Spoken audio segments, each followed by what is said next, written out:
3-year-old Hamza knew his mother for only 10 days.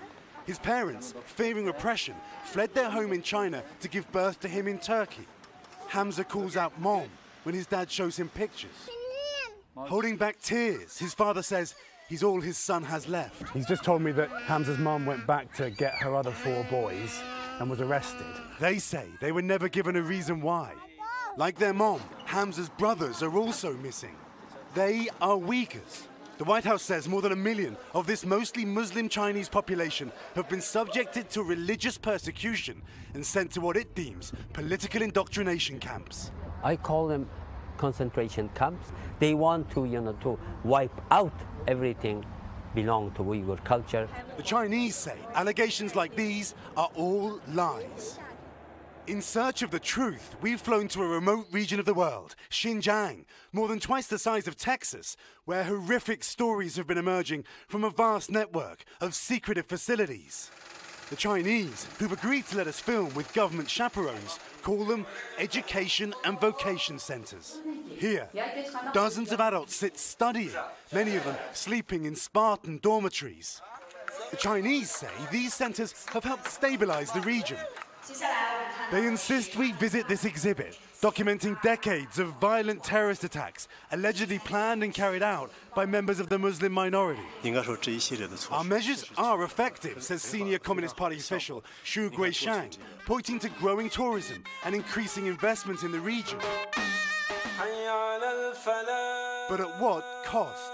Prayers are only allowed at state-sanctioned mosques, and mass internments are routine for often minor infringements, according to Human Rights Watch. Why are you here? For attending an illegal preaching, he tells me. At another centre, Moyu, the aim sounds like a kind of mind control. The director, in a rare on-camera description, tells us they prevent terrorist thoughts from developing. We focus on changing their minds, he says. This woman, in a class teaching her to care for infants, is already a mother. She was accused of religious extremism just when her husband had died. Her daughter, only 4. Tell me that it isn't brutal to take a mother away from her 4-year-old daughter when her father has just died. Tell me that is not a brutal thing to do. She can go home once every week.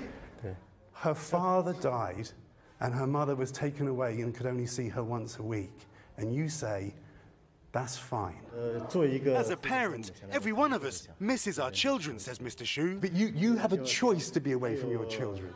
Later, he claims she could pass her thoughts on to her children, and her children could become terrorists.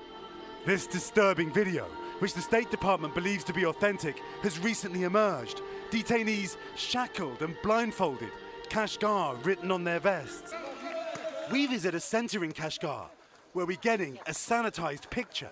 Analysts at the Australian Strategic Policy Institute told NBC News these images show another part of the camp just across the road from where we were standing, one that is far more punishing, with fenced exercise pens and barbed wire. We can go across the road to the other side, where there are bars on the windows. That is a normal school. It has nothing to do with us, he says. Back in Washington, Senator Marco Rubio has campaigned against China's Uyghur policy. So do you believe that what the Chinese have shown us here reflects what these centres are really like? Of course not. They control 100% this region. They control who gets to speak and who gets to say and what you get to see. The criticism is unjust, insists Mr. Xu. We protect Uyghur culture, he says. But thousands of miles away in Istanbul, Turkey, Uyghurs who have fled tell a different story. Hamza, growing up without his mom, while his family fear his brothers have been sent to orphanages. China's Communist Party pushing for a more united country, tearing families apart. It's astonishing to see what you saw. Even things they're willing to show you are concerning in so many ways.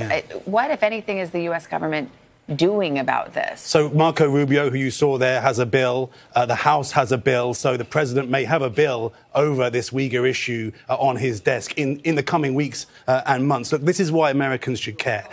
China, by many measures, is the second biggest economy in the world now. It is expanding militarily. It has huge influence.